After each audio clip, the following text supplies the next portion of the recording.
قال اللہ تبارک و تعالی فی کلامہ المجید انما یخشی اللہ من عبادہ العلماء۔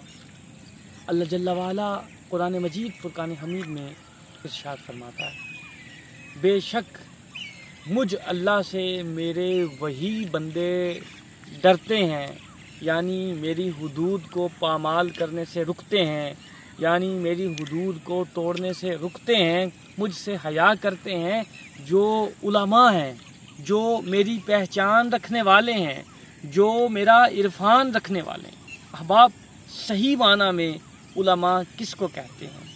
عین ممکن ہے میں اور آپ جانتے ہوں، لیکن فقط جان لینا کافی نہیں، بلکہ جاننے کے ساتھ ساتھ اسے اپنے دماغ میں مستحضر رکھنا، جی ہاں، اپنے دماغ میں اسے یاد رکھنا، یہ حقیقی معنی میں علم ہے۔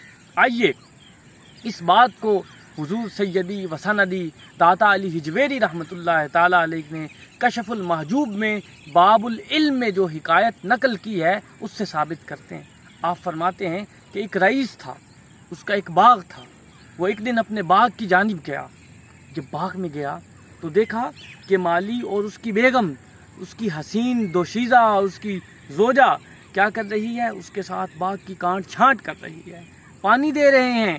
تو اس نے مالی کو کسی بہانے کے ساتھ کسی کام دوسری جگہ پر بھیج دیا۔ اب مالی تو چلا گیا، اب باغ میں اس کی زوجہ رہ گئی۔ اس رئیس نے اس کی بیگم کو بلایا، اس کی زوجہ کو بلایا، اس نے کہا کہو کیا کہنا چاہتے ہو؟ کہا باغ کے سارے دروازے بند کر دو۔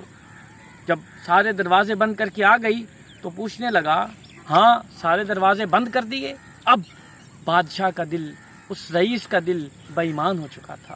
اس نے کہا میں نے سارے دروازے بند کر دیے، لیکن ایک دروازہ جسے میں بند کرنے کی قدرت نہیں رکھتی، طاقت نہیں رکھتی، وہ کھلا ہے۔ اسے بات سمجھ نہ آئی، وہ کہنے لگا کیا مطلب؟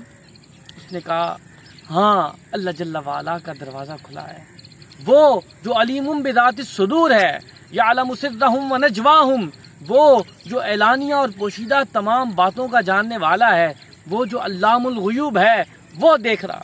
میں اس کی کھڑکی نہیں بند کر سکی، اس کا دروازہ نہیں بند کر سکی۔